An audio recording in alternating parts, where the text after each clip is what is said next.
The morning sun cast long shadows across the Naval Medical Training Facility as Sarah Martinez adjusted her tactical vest for what felt like the 100th time. Her hands trembled slightly, not from fear, but from the weight of proving herself worthy of the caduceus she wore on her uniform. At 24, she was about to become the first female Navy corpsman assigned to SEAL Team 6, a distinction that came with more scrutiny than honor. Sarah had grown up in a small town in Texas where her father worked double shifts at the local factory and her mother cleaned houses to make ends meet. The military had been her ticket out, but more than that, it had been her calling. From the time she was 8 years old and watched her grandmother suffer through cancer treatments, Sarah knew she wanted to heal people. The path had led her through nursing school, then to enlisting in the Navy, and finally to the grueling months of training that had brought her here. The other members of her medical training class had been mostly men, each one seemingly more confident than the last. Sarah had learned to keep her head down and her mouth shut, letting her performance speak for itself. When the test scores were posted, her name was always near the top.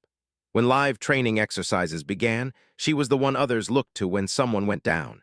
Yet somehow, she still felt like she was fighting an uphill battle.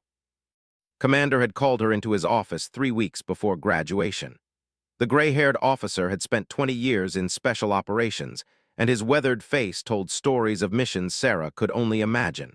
He studied her file with the intensity of someone reading classified intelligence.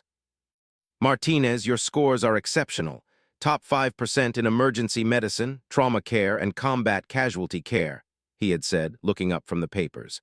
"But scores are one thing. Operating under pressure with lives on the line is another entirely." Sarah had sat in her chair. "Yes, sir, I understand, sir."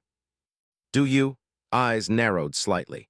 "Because where you're going, there won't be room for hesitation. These operators put their lives in your hands, and they need to know without a doubt that you can handle whatever comes your way." She had wanted to tell him about the car accident she had witnessed at 17, how she had crawled through broken glass to reach an injured child while waiting for paramedics. She wanted to mention the countless hours she had spent volunteering at the Veterans Hospital, holding the hands of dying soldiers and learning that sometimes healing meant more than just stopping bleeding. Instead, she had simply nodded. "I won't let them down, sir." Now, standing in the staging area where she would meet her new team, Sarah wondered if her confidence had been misplaced. The men around her moved with a fluid precision that came from years of working together. They checked their gear with the efficiency of people who knew that a loose strap or forgotten magazine could mean the difference between coming home and being carried home. Lieutenant Commander Jake approached her first. At 32, he was the team leader, a man whose reputation preceded him through the halls of the naval base. Sarah had heard whispers about missions in Afghanistan and Iraq, about decisions made under fire that had saved American lives. When he extended his hand to her, she noticed the calluses and scars that marked him as someone who had seen real action. "Doc Martinez, welcome to the team," said, his voice carrying the kind of authority that came naturally. "I've read your file, impressive work in training." "Thank you, sir, I'm ready to serve." Studied her for a moment, and Sarah felt like he was looking straight through her, measuring something she couldn't name. "Training and reality are different animals, Doc, but I'm told you're the best they've produced in years." The rest of the introductions followed quickly. Petty Officer First Class, the team's communications specialist, was a quiet man from California whose easy smile masked the intensity in his dark eyes. Petty Officer Michael handled explosives and breaching, and despite his technical expertise, he had the kind of boyish humor that kept morale up during long deployments. Petty Officer James Walker was the team's sniper, tall and lean with the patience of someone who could wait hours for the perfect shot. Each man shook her hand with professional courtesy, but Sarah could sense the questions behind their polite greetings.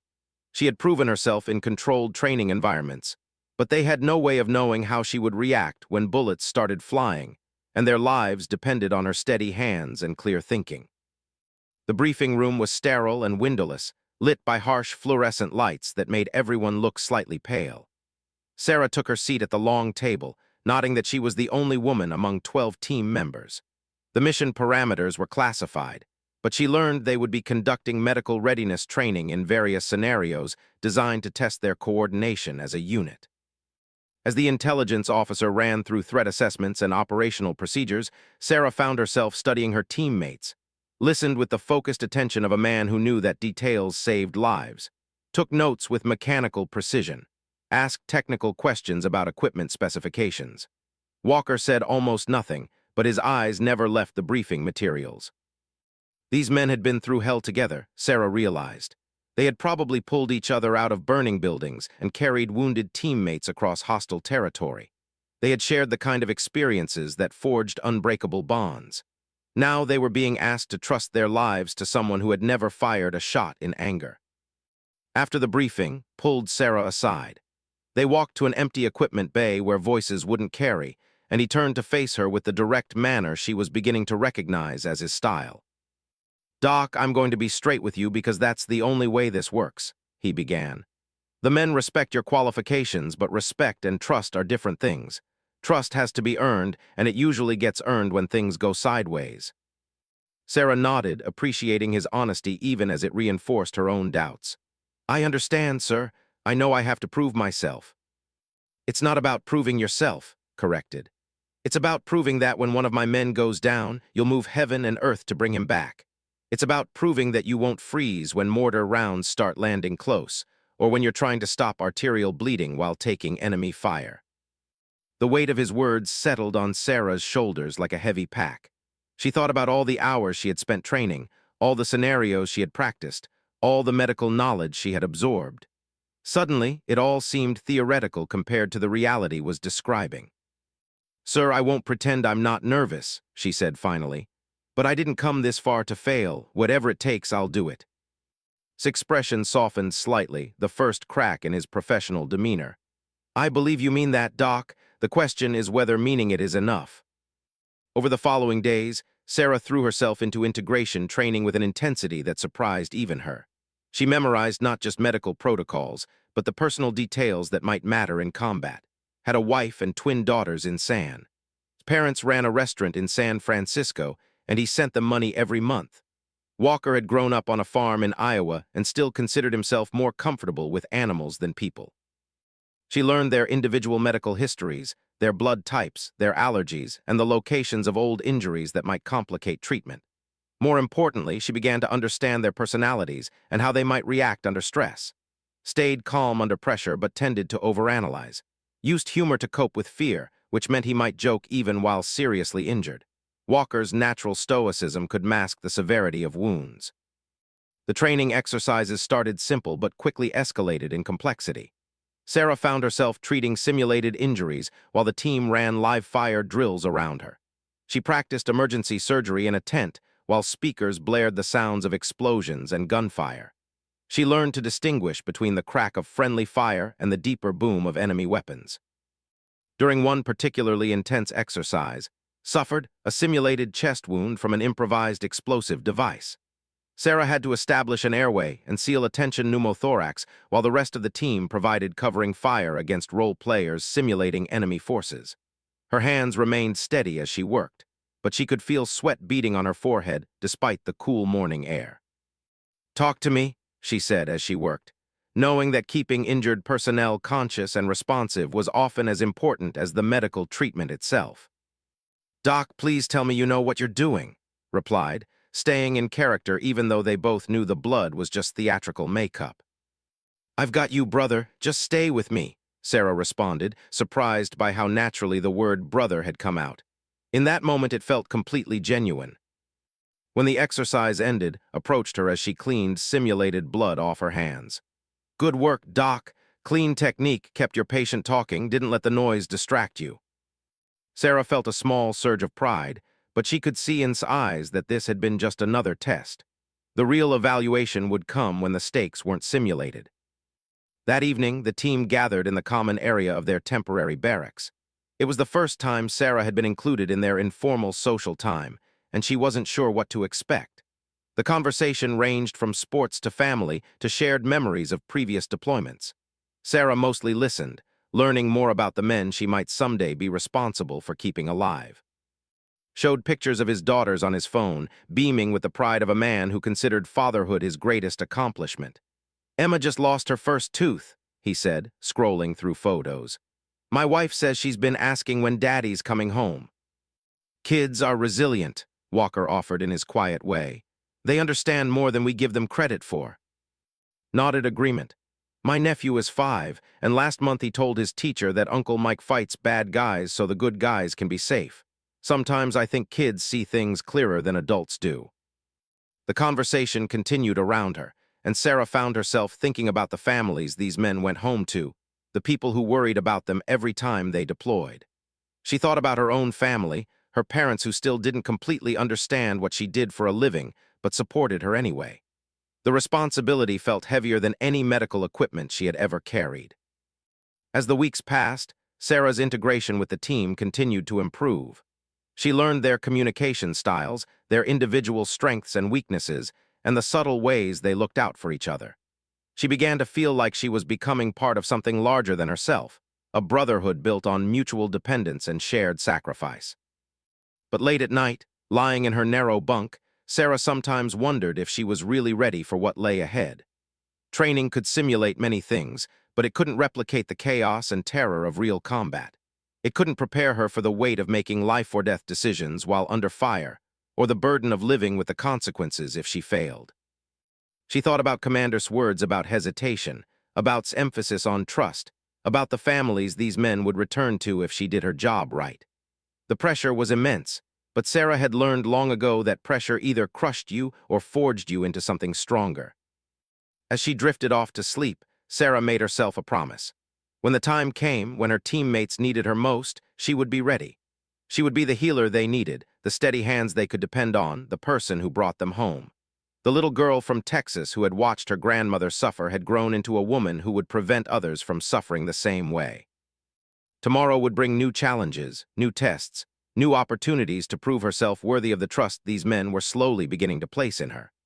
Sarah Martinez fell asleep with the determination that had carried her this far, knowing that the hardest tests were still to come. 6 months after joining the team, Sarah found herself crammed into the back of a C-130 transport aircraft, flying toward her first real deployment. The mission briefing had been classified at the highest levels, but she understood the essentials. Intelligence had located a high-value target in a compound deep in hostile territory, and her team would be conducting a direct action raid to capture or eliminate the threat. The aircraft's engines created a constant roar that made conversation impossible without shouting, so the team members sat in relative silence, each lost in their own pre-mission routines. Sarah watched methodically clean his weapon for the 3rd time, while checked and rechecked his communication equipment. Appeared to be sleeping, but Sarah could see the tension in his shoulders that suggested he was merely resting his eyes while his mind raced through breach procedures. Walker sat across from her, his sniper rifle secured in a hard case beside him. Unlike the others, he stared straight ahead with the kind of focus that seemed to look right through the aircraft's metal walls. Sarah had learned that Walker's apparent detachment was actually intense concentration, his way of mentally preparing for the precision his role would demand. The flight had already lasted 8 hours, with 2 aerial refueling stops that had tested everyone's patience. Sarah's medical kit sat beside her, packed with enough supplies to treat major trauma for the entire team. She had reorganized it twice during the flight, not because anything was out of place, but because the familiar routine helped calm her nerves. Her thoughts drifted to the phone call she had made to her parents before departing. She couldn't tell them where she was going or what she would be doing, but she had wanted to hear their voices one more time. Her father had wished her luck and told her to be careful, while her mother had simply said she would be praying.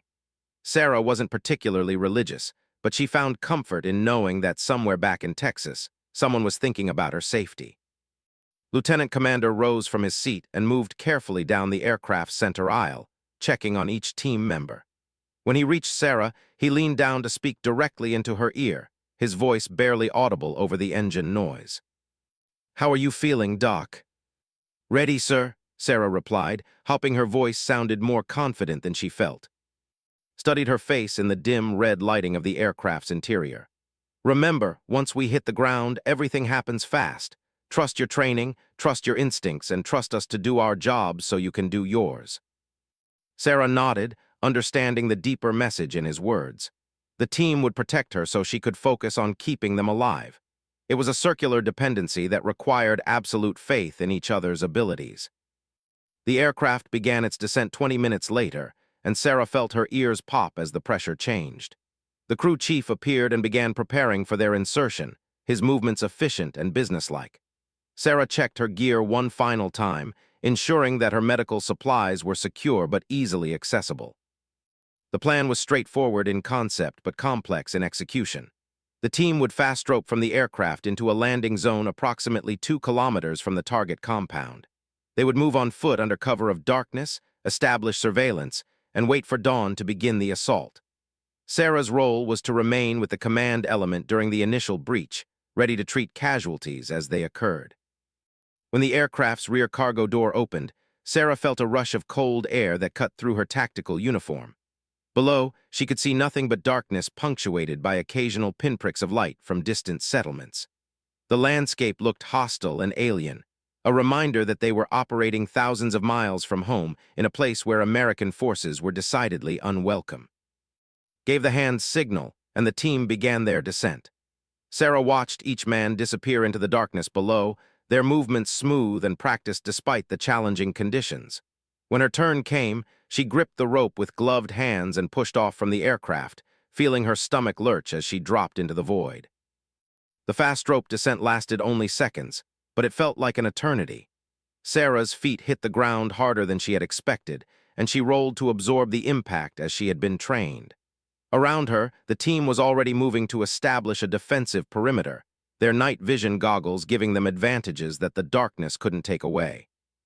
The landing zone was a rocky plateau surrounded by low hills that provided natural concealment. Sarah quickly gathered her medical kit and moved to the predetermined rally point, where was already coordinating with to establish communication with their headquarters. The operation was officially. The 2-kilometer movement to the target area took nearly 3 hours as the team moved carefully across unfamiliar terrain in complete darkness. Sarah had trained for night operations, but the reality was more challenging than any exercise. Every shadow could conceal an enemy observer. Every sound could betray their position to hostile forces. Walker took point, his natural fieldcraft skills making him nearly invisible even to his own teammates, and moved in the center of the formation while stayed close to Sarah to ensure she could respond quickly if medical attention was needed. The movement was slow and deliberate, with frequent security halts that tested everyone's patience.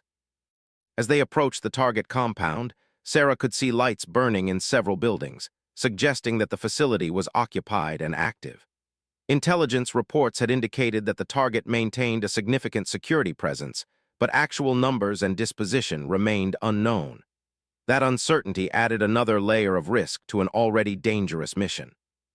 The team established an observation post on a hill overlooking the compound, and Sarah found herself lying prone beside as he studied the target through high-powered binoculars.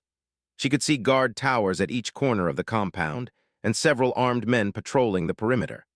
The main building was a 2-story structure that intelligence believed housed the target and his closest associates. "Doc, you'll stay here with me during the initial assault," whispered, his voice barely audible even to Sarah lying beside him. "And Walker will provide overwatch while leads the breach team. If anyone goes down, we'll move to them together." Sarah nodded her understanding, checking her medical kit one more time to ensure everything was accessible. She had trained for this scenario dozens of times, but the reality felt completely different. The men she might need to treat weren't training partners with simulated wounds.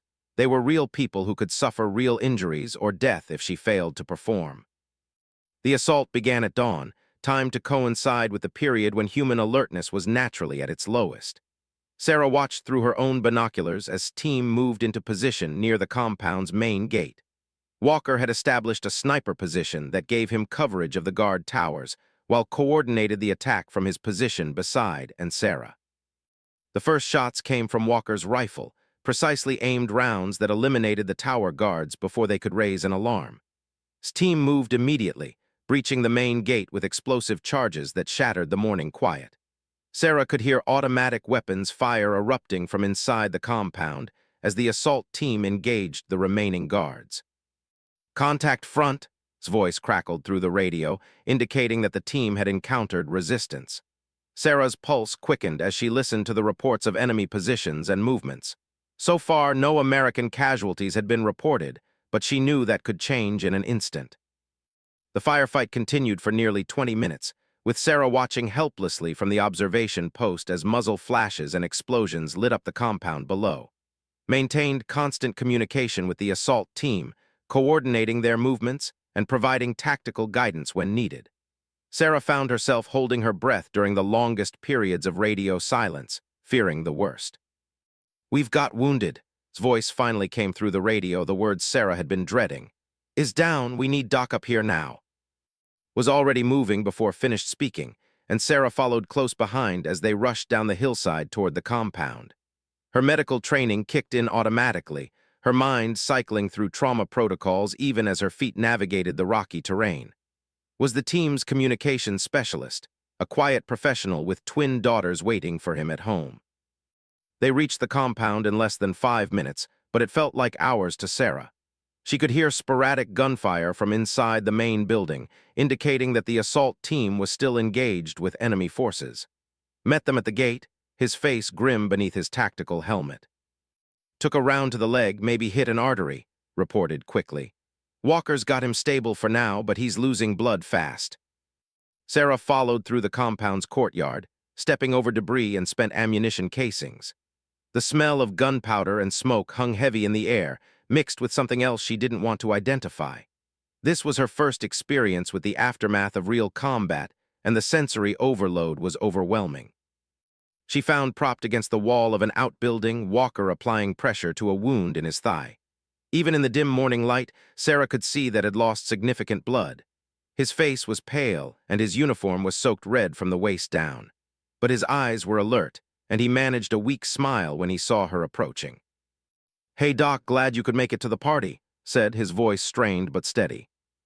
Sarah immediately knelt beside him and began her assessment, her hands moving with practiced efficiency as she checked his vitals and examined the wound.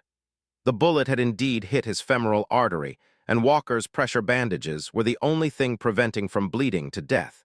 She would need to establish surgical control of the bleeding immediately.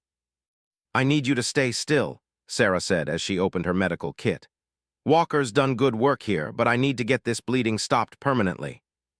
Working quickly, Sarah prepared to insert a junctional tourniquet, a specialized device designed to control bleeding from wounds that traditional tourniquets couldn't reach. She had practiced this procedure hundreds of times in training, but never under combat conditions with actual human lives at stake. "Doc, we've still got active shooters in the main building," warned from his security position nearby. "We need to move to a safer location before you start major medical procedures." Sarah looked around the compound, assessing their options. The outbuilding where was positioned offered some protection from direct fire, but it wouldn't stop determined attackers if the enemy forces managed to break out of their current positions.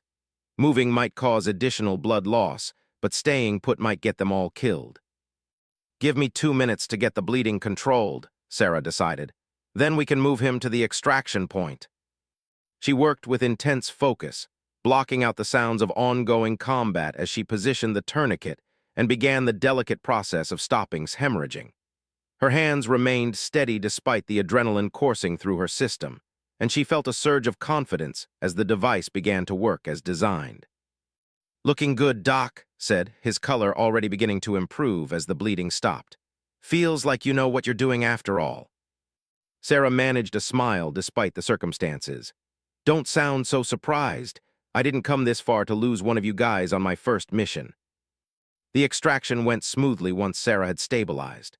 The assault team had successfully cleared the main building and captured their primary target, along with several associates who would provide valuable intelligence.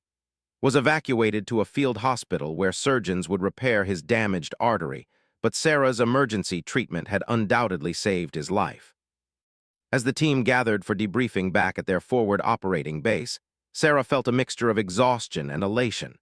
She had performed under fire for the first time, and both she and her patient had survived. But she also understood that this had been a relatively straightforward scenario compared to some of the situations she might face in future operations. Approached her as she cleaned and restocked her medical equipment. His expression was serious, but Sarah could see something new in his eyes that hadn't been there before the mission. "Outstanding work today, Doc," he said simply. "Owes his life to your quick thinking and steady hands." "Thank you, sir. I'm just glad I could help." Nodded slowly. "The team's been talking, and I wanted you to know that you've earned something today that can't be taught or trained. You've earned our trust." Those words meant more to Sarah than any commendation or medal ever could. She had proven herself when it mattered most, not just to her superiors, but to the men who would depend on her in future battles. The little girl from Texas who had dreamed of healing people had become a combat medic capable of saving lives under the most extreme conditions imaginable. But as Sarah settled into her bunk that night, she knew that this was just the beginning. The mission had gone well, but future operations would bring new challenges and greater risks. She had passed her first real test, but many more awaited her in the months ahead. The transformation from uncertain trainee to trusted team member had begun, forged in the crucible of combat, and sealed with the blood of a brother she had helped save. Sarah Martinez was no longer just a corpsman assigned to a SEAL team. She was becoming one of them, bound by the unbreakable bonds that only shared danger and mutual dependence could create. 3 months after his recovery and return to duty, Sarah had settled into a rhythm that felt almost natural. The team had completed 6 successful missions together, each one building their confidence in her abilities and deepening the trust that had spoken about after her first operation. She had treated everything from minor shrapnel wounds to a severe concussion, and each medical emergency had been handled with increasing competence and decreasing anxiety. The forward operating base in Afghanistan had become as close to home as anywhere Sarah had lived since childhood. The team shared a barracks building with another SEAL unit, and the constant presence of other special operations personnel created an environment where Sarah's gender had become largely irrelevant. She was known simply as Doc, and her reputation for skilled medical care had spread beyond her immediate team. Had returned to full duty with only a slight scar on his thigh to remind him of their first mission together. He had made a point of publicly thanking Sarah during the team's informal gathering to celebrate his return, a gesture that had cemented her acceptance among the broader special operations community. When other medics asked for advice about treating femoral artery injuries, they were invariably directed to talk to Doc Martinez. The mission briefing on a humid Tuesday morning in late spring seemed routine at first. Intelligence had identified a suspected weapons cache in a remote village, and the team would conduct a nighttime raid to secure the materials and capture any personnel present. Sarah had heard similar briefings dozens of times, and she began her usual pre-mission preparations while half listening to the tactical details. But as the intelligence officer continued his presentation, Sarah began to realize that this operation would be different from their previous missions. The village was located in disputed territory, where Taliban forces maintained a significant presence, and recent intelligence suggested that the weapons cache might be guarded by experienced fighters rather than local militia. The enemy force estimates were higher than anything the team had faced together, and the nearest supporting units were more than an hour away. His expression grew increasingly serious as he studied the satellite imagery and recent intelligence reports. Sarah could see him calculating risks and contingencies, weighing the value of the target against the danger to his team. When the briefing ended, he pulled Sarah aside for their usual pre-mission conversation. "This one feels different, Doc," said without his usual confidence. "Intelligence is less solid than I'd like, and we're operating with limited support in an area where the bad guys have home field advantage." Sarah nodded, understanding the implications without needing to spell them out. If things went wrong during this mission, the team might find itself fighting a running battle against superior numbers with limited options for extraction or reinforcement. Her medical skills might be tested in ways that previous operations hadn't demanded. "Sir, is there any way to get additional medical support for this operation?" Sarah asked, thinking about the possibility of having a second medic available if casualties mounted. Shook his head grimly. "We're at Doc. If this goes sideways, you're going to be all that stands between my men and bleeding out in some Afghan village. I need to know that you're ready for that level of responsibility." The weight of his words settled on Sarah's shoulders like a physical presence. She thought about the men she had come to know so well over the past months, their families back home, their dreams and fears, and the absolute trust they placed in her skills. The possibility of losing one of them because she couldn't handle the medical demands felt like a crushing burden. "I'm ready, sir," she said, hoping that saying the words would make them true. The infiltration began at midnight, with the team inserted by helicopter into a landing zone 5 kilometers from the target village. The flight had been tense, with everyone aware that they were flying deeper into hostile territory than any of their previous missions. Sarah could feel the nervous energy radiating from the team members around her, a subtle change from their usual calm professionalism. The movement to the village took 3 hours across difficult terrain, with Walker leading them through rocky hills and dry creek beds that provided concealment, but slowed their progress significantly. Sarah found herself breathing heavily by the time they reached their overwatch position, her medical kit and additional supplies adding weight that she felt with every step. The village looked peaceful in the pre-dawn darkness, with only a few lights visible in scattered buildings. But reconnaissance revealed several concerning details. Armed guards at the suspected weapons storage facility, vehicles that suggested the presence of non-local fighters, and defensive positions that indicated the enemy was prepared for potential attacks. "This is bigger than intelligence suggested," whispered to Sarah as they studied the village through their night vision equipment. "We're looking at possibly 24 hostiles, maybe more. If they're as well trained as they appear to be, this could get very messy very quickly." Sarah checked her medical supplies again, mentally reviewing the trauma protocols she might need to implement under fire.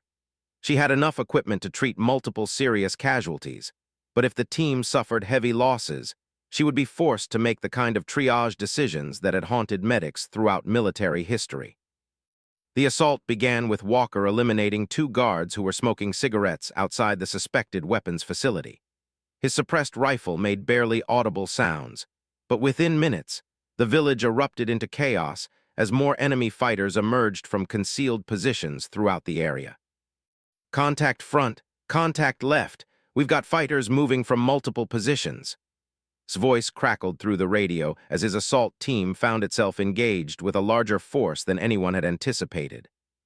Sarah watched from her position as muzzle flashes began appearing from buildings throughout the village. The enemy response was coordinated and aggressive, suggesting that they had been expecting an attack and had prepared accordingly. What should have been a quick raid was rapidly developing into a sustained firefight against a prepared enemy force. "Doc, we're going to need to move closer to support the assault team," decided after listening to increasingly urgent radio reports. "They're taking heavier contact than planned, and if someone goes down, we need to be in position to reach them quickly." They moved down the hillside toward the village, using whatever cover they could find as bullets began snapping overhead. Sarah had never been under such intense fire, and she found herself fighting the instinct to freeze or seek better protection. Her team needed her to stay mobile and ready to respond, regardless of the danger to herself. The first casualty call came 20 minutes into the firefight, just as Sarah reached the outskirts of the village. His voice was strained but controlled as he reported that Walker had been hit while moving between positions to engage enemy fighters. "Walker's down. Took a round to the shoulder, maybe more. Doc, we need you up here now." Sarah felt her training take over as she followed through the village's narrow streets, staying low to avoid the bullets that seemed to be coming from every direction. She could hear Walker's distinctive rifle continuing to fire, which suggested that his injuries weren't immediately life-threatening, but she wouldn't know the extent of his wounds until she could examine him directly. They found Walker in a small compound courtyard where he had established a firing position behind a low stone wall. Even wounded, he was continuing to engage enemy targets with methodical precision, his shots carefully aimed to maximize their effectiveness. But Sarah could see blood seeping through his tactical vest, and his face was pale with the strain of fighting while injured. "About time you got here, Doc," Walker said without taking his eyes off his scope. "I've got a hole or two that could use your attention, but I'm not done working yet." Sarah quickly assessed his injuries while he continued firing. The bullet had entered his shoulder at an angle that suggested it might have damaged major blood vessels, and a second round had grazed his ribs without penetrating his body armor. He was losing blood steadily, but not at a rate that would immediately threaten his life. "Walker, I need you to stop shooting for 2 minutes so I can get this bleeding controlled," Sarah said as she opened her medical kit. "Negative, Doc. I've got eyes on at least 6 enemy positions, and if I stop suppressing them, they're going to overrun's team." Walker's voice was steady despite his obvious pain. "Patch what you can while I keep working." Sarah found herself in an impossible situation. Walker needed immediate medical attention to prevent his condition from deteriorating, but his continued fire was apparently all that stood between the assault team and disaster. She had never trained for a scenario where a patient refused treatment in order to continue fighting. "Walker, you're being stupid," she said bluntly. "If you pass out from blood loss, you're not going to be suppressing anyone." "Doc, trust me on this one. I know how much blood I can afford to lose, and I'm not there yet." The compromise solution came when positioned himself to take over Walker's firing duties while Sarah worked. It required careful coordination, with Walker identifying targets and engaging them while Sarah simultaneously treated the sniper's wounds. The arrangement was awkward and dangerous, but it allowed Sarah to establish control of Walker's bleeding while maintaining the suppressive fire that the assault team needed. Working under fire was unlike anything Sarah had experienced in training. Every few seconds, she had to pause her medical procedures as bullets struck the wall they were hiding behind, showering them with stone chips and dust. Her hands shook slightly from adrenaline, but her movements remained precise and controlled as she applied pressure bandages and hemostatic agents to Walker's wounds. "There, that should hold you for now," Sarah said as she finished her initial treatment. "But I want you evacuated to the landing zone as soon as we can arrange it." Walker tested the mobility of his injured shoulder, wincing but apparently satisfied with the results. "Good work, Doc. Feels like I can keep fighting if needed." Before Sarah could respond, his voice came through the radio with the news she had been dreading. "We've got multiple casualties at the weapons facility. It's down bad, and we've got 2 others wounded. Doc, we need you here immediately." Sarah looked at, knowing that they faced a terrible choice. Walker needed continued medical attention and evacuation, but the assault team was facing casualties that might be even more serious. She couldn't be in 2 places at once, and both situations demanded immediate attention. "Go," Walker said before could speak. "I can manage what I've got, and the others need you more than I do right now." The run to the weapons facility took 5 minutes that felt like hours, with Sarah and moving through streets filled with gunfire and debris. Sarah could hear explosions coming from their destination, suggesting that the fighting there had intensified since the casualty reports. Her medical kit felt heavier with each step, weighed down by the knowledge of how much the wounded men would depend on her skills. They found unconscious beside a damaged wall, his body armor shredded by shrapnel from an improvised explosive device. Was applying pressure to multiple wounds while simultaneously trying to coordinate the team's tactical response. 2 other team members were wounded but still fighting, their injuries apparently less severe but still requiring attention. Sarah's training took over completely as she began the most challenging medical emergency of her career. Had suffered massive trauma from the explosion, with shrapnel wounds throughout his torso and possible internal bleeding that would require immediate surgical intervention. Had been hit by small arms fire, with wounds to his arm and leg that were painful but manageable. The other wounded men had suffered various cuts and burns, but remained combat effective. Working with assistants, Sarah established priorities and began treating the most serious injuries first.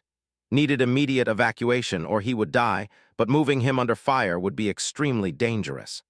The other casualties could wait, but only for a limited time before their conditions might worsen. "We need extraction now," Sarah said as she worked to stabilize condition. "I can keep him alive for maybe 30 minutes, but he needs real surgery or we're going to lose him." Was already coordinating with their headquarters to arrange emergency evacuation, but the helicopters were still 40 minutes away, and the landing zone would need to be secured before they could safely extract casualties. Sarah realized that she would need to perform procedures under combat conditions that most surgeons wouldn't attempt in fully equipped hospitals. As she worked to save life while bullets flew overhead, Sarah understood that this was the test had warned her about. Everything she had trained for, everything she had proved in previous missions, had led to this moment when the lives of her teammates depended entirely on her skill and determination. The little girl from Texas who had wanted to heal people was about to discover just how much she was willing to sacrifice to keep that promise. Sarah had been working on for 20 minutes when she realized that her own hands were covered in blood, though she couldn't tell if it was his or her own. The shrapnel from the improvised explosive device had torn through his tactical vest like tissue paper, creating wounds that would challenge even the most experienced trauma surgeon in a fully equipped hospital. Here, in a partially destroyed building with gunfire echoing around them, Sarah was attempting procedures that pushed the absolute limits of field medicine. Blood pressure was dropping despite the fluids Sarah had been pumping into him, and his breathing had become shallow and labored.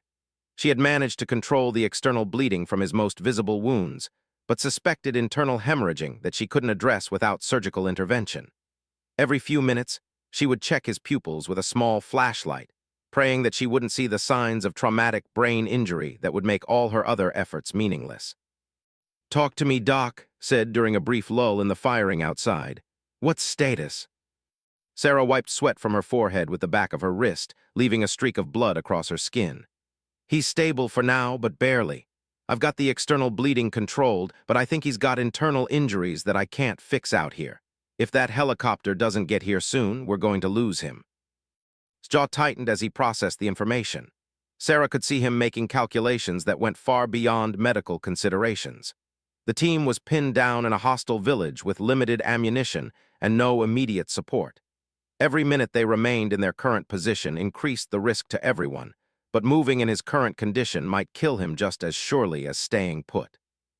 Despite his own wounds, had been helping Sarah with medical procedures while simultaneously coordinating the team's defensive positions. His left arm was essentially useless due to the bullet wound, but he had refused additional pain medication that might cloud his judgment.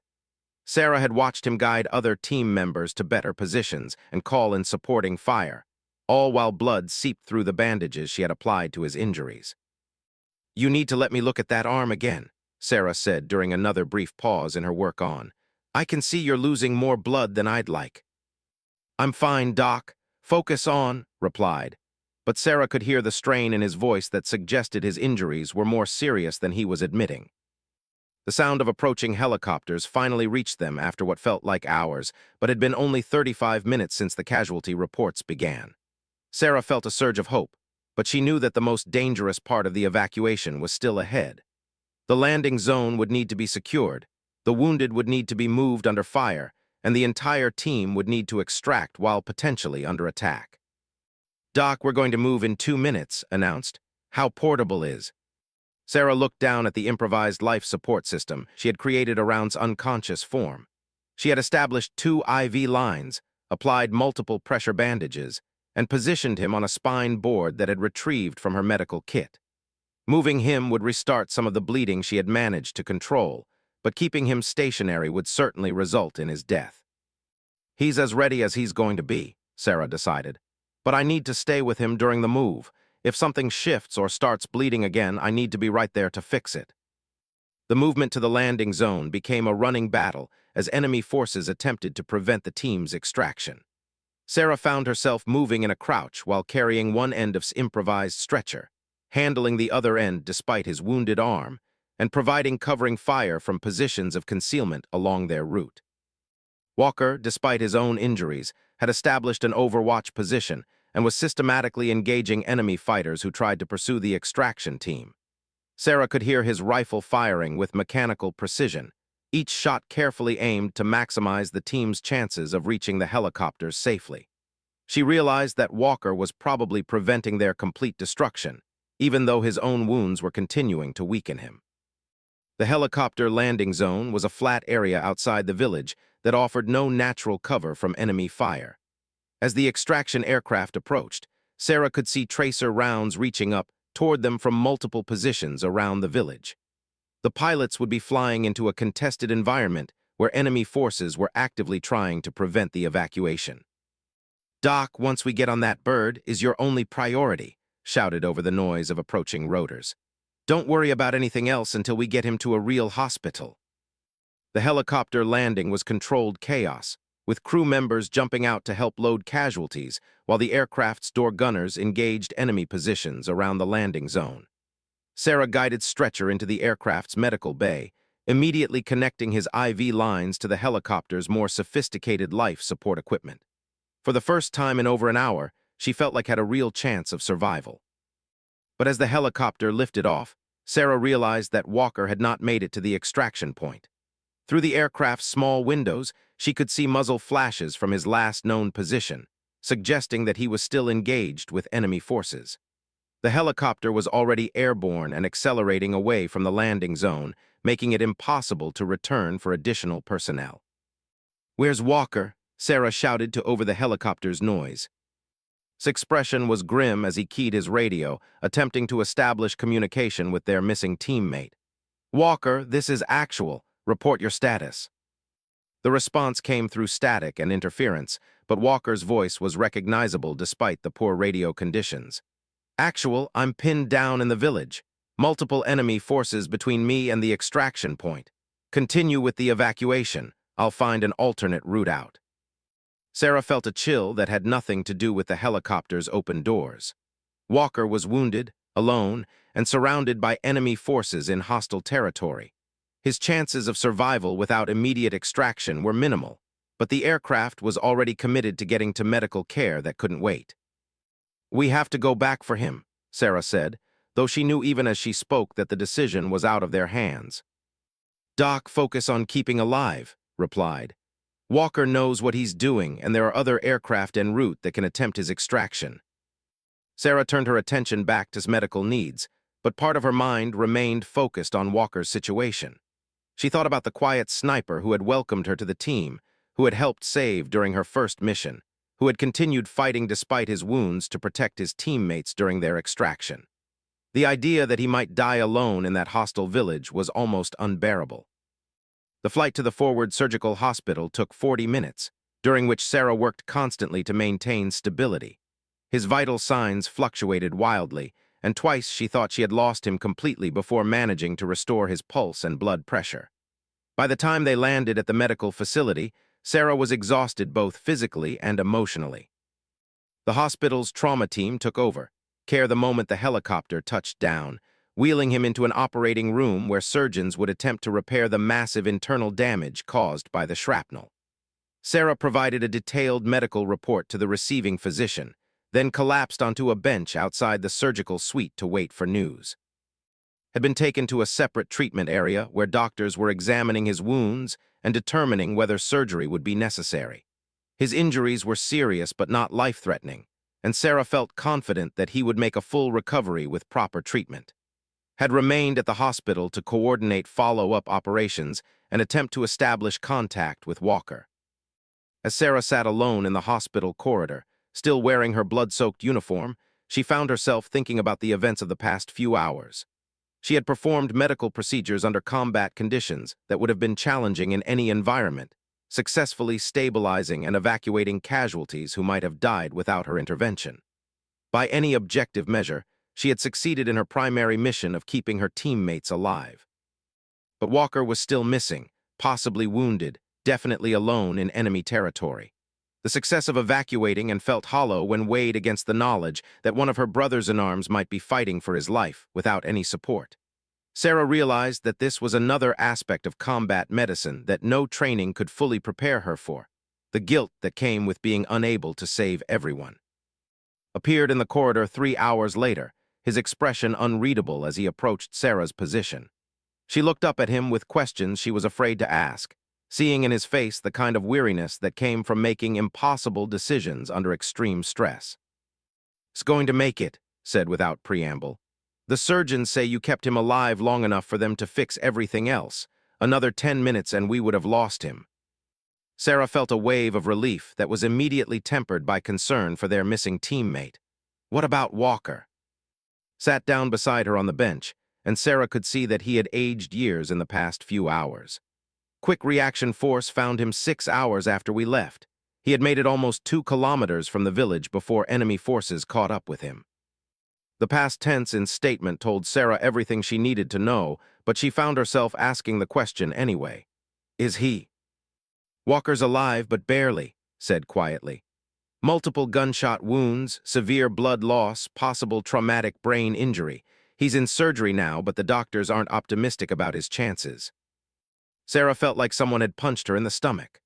Walker, the quiet professional who had spent months teaching her about fieldcraft and tactical medicine, who had continued fighting while wounded to protect his teammates, who had sacrificed his own extraction to ensure that received immediate medical care, was now fighting for his own life in an operating room down the hall. "Sarah, I need you to understand something," said, using her first name for the first time since she had joined the team. "Walker made his choice knowing exactly what the consequences might be. He stayed behind to give us the covering fire we needed to get out alive. If he hadn't done that, we probably would have lost both of them. Sarah nodded, understanding the logic of his words, but struggling with the emotional reality of what had happened. In the space of a few hours, she had saved one teammate's life while potentially watching another one slip away. The weight of both outcomes felt crushing, even though she knew that Walker's situation was beyond anything she could have influenced. "Doc, you did everything right today," continued. "Owes his life to your skill and determination, is going to recover completely because of your treatment. You kept the team together when everything was falling apart." "But Walker's situation isn't your fault or your responsibility," interrupted firmly. "You can't save everyone, Sarah. No one can. The best any of us can do is make the right decisions with the information we have and live with the consequences." Sarah knew that was trying to help, but his words didn't diminish the guilt she felt about Walker's condition. She had joined the team to keep them all alive, to be the person who brought them home safely to their families. The possibility that Walker might not survive felt like a fundamental failure, regardless of the logical arguments to the contrary. As night fell over the forward operating base, Sarah found herself sitting beside Walker's bed in the intensive care unit, watching the machines that were keeping him alive. His face was swollen and discolored from his injuries, and his head was wrapped in bandages that covered surgical sites where doctors had attempted to relieve pressure on his brain. The nurses had told her that Walker's prognosis remained uncertain, that the next 24 hours would determine whether he would survive his injuries. Sarah found herself talking to him despite his unconscious state, telling him about successful surgery and recovery, sharing memories of their training together and missions they had completed as a team. "You need to wake up Walker," she said quietly. "Your team needs you, I need you. We're not the same without our sniper watching over us." As Sarah maintained her vigil beside Walker's bed, she realized that this experience had changed something fundamental about her relationship with the team and her understanding of what it meant to be their medic. She had proven that she could perform under the most extreme conditions, but she had also learned that sometimes even perfect medical care wasn't enough to guarantee that everyone came home alive. The brotherhood she had fought so hard to join came with a price that she was only beginning to understand, and the weight of that responsibility would stay with her for the rest of her career. 6 weeks after the village operation, Sarah found herself standing at attention in a conference room at the Pentagon, surrounded by senior officers whose uniform decorations told stories of decades of military service. The ceremony was small and private, attended only by essential personnel, and the immediate families of the team members being recognized for their actions during what had officially been designated as a classified special operations mission. Sarah's parents had flown in from Texas for the ceremony, their faces showing a mixture of pride and bewilderment as they tried to understand exactly what their daughter had accomplished during her deployment. The details of the mission remained classified, but they had been told enough to know that Sarah's medical skills had saved lives under extraordinary circumstances. Walker sat in a wheelchair beside the podium, his head still partially bandaged, but his eyes clear and alert for the first time since his surgeries. The doctors had initially given him less than a 20% chance of survival, but his natural toughness combined with exceptional medical care had pulled him through the worst of his injuries. He would never return to active duty, but he was alive and expected to make a substantial recovery. Stood beside near the front of the room, moving carefully but under his own power. His recovery had been remarkable, with surgeons later saying that Sarah's field treatment had been the difference between life and death. The shrapnel wounds that had nearly killed him were now healing properly, and he was expected to return to full duty within another month. Had recovered completely from his wounds and was already back on active status with the team. His left arm remained slightly stiff where the bullet had damaged muscle and nerve tissue, but his overall function was normal. More importantly, his communication skills and tactical expertise remained unchanged, making him as valuable to the team as ever. General, a 3-star officer who oversaw special operations for the region, approached the podium to begin the formal ceremony. Sarah had met him briefly during her initial briefing, but seeing him in this context reinforced the significance of what the team had accomplished and the recognition they were receiving.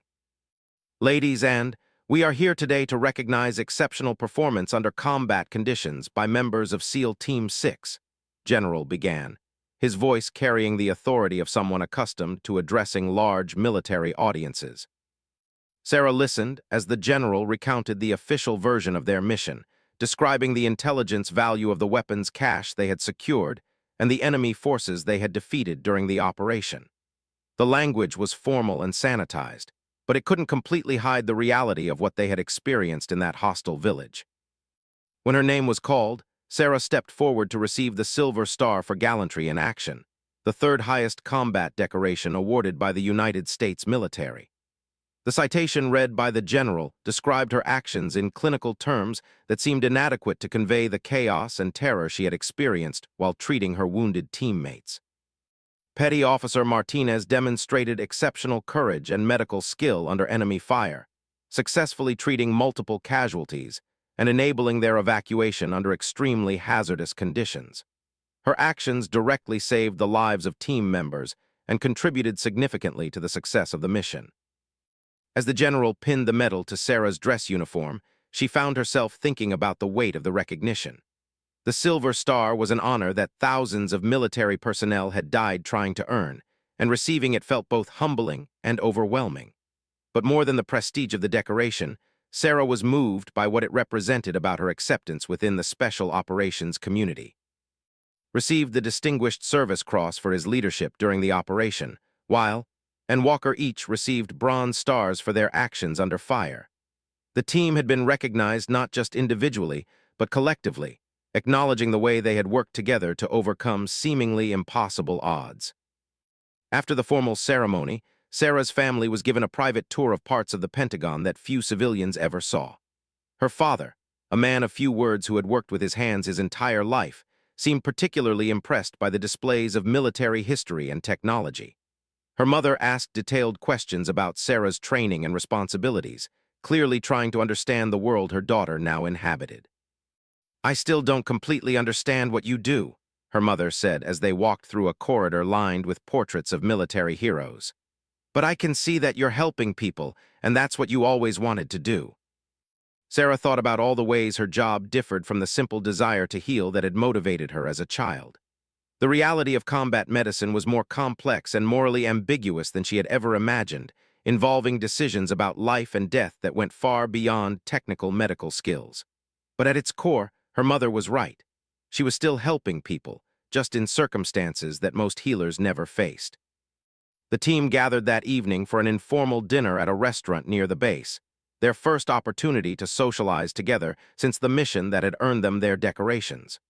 Walker's presence, despite his obvious physical limitations, seemed to complete something that had been missing during his hospitalization. "Doc, I never properly thanked you for keeping me breathing long enough to get to the hospital," said as they shared appetizers and recounted stories from their deployment. "The surgeons told me that without your field treatment, I would have bled out before the helicopter even arrived." Sarah waved off his thanks, uncomfortable with praise for actions that had felt like desperate improvisation at the time. "You would have done the same thing for any of us. That's what being on a team means." "Actually, Doc, most of us couldn't have done what you did," corrected her.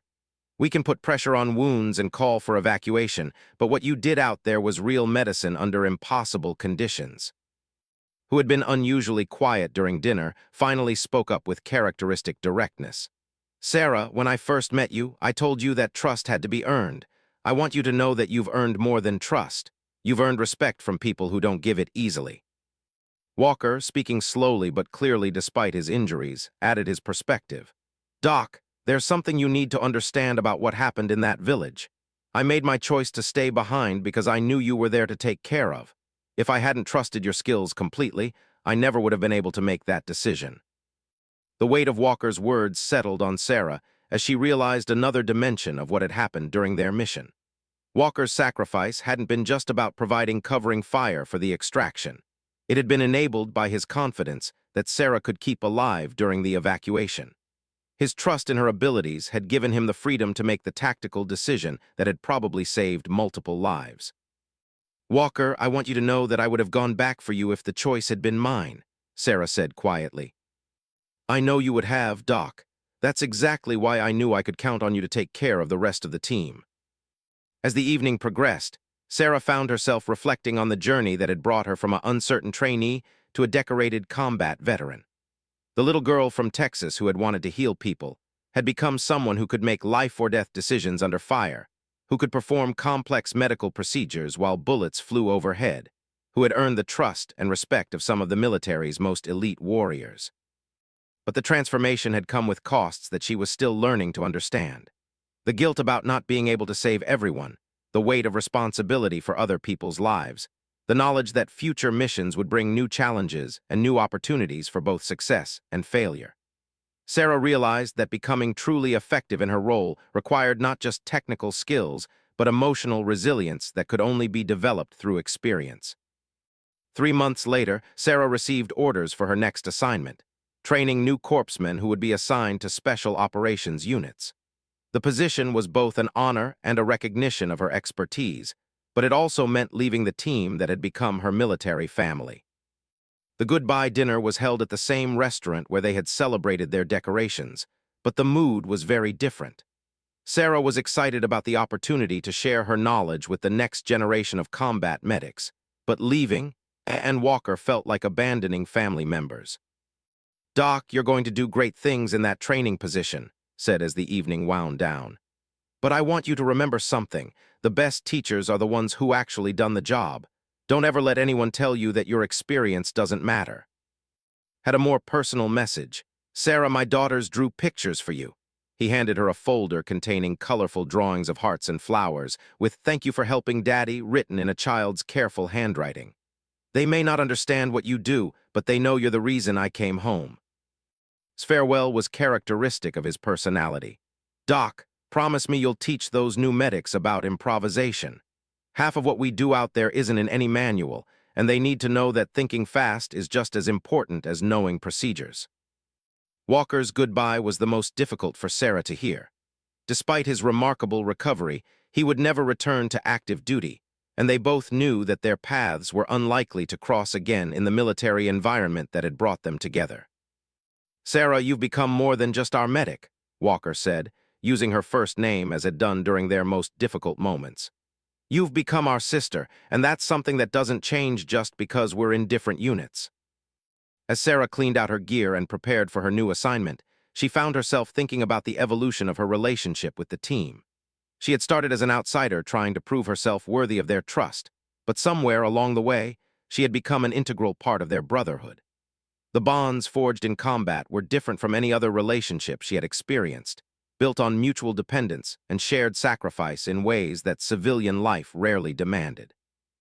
Her new position would allow her to share not just medical knowledge, but the harder-to-define qualities that made someone effective in combat.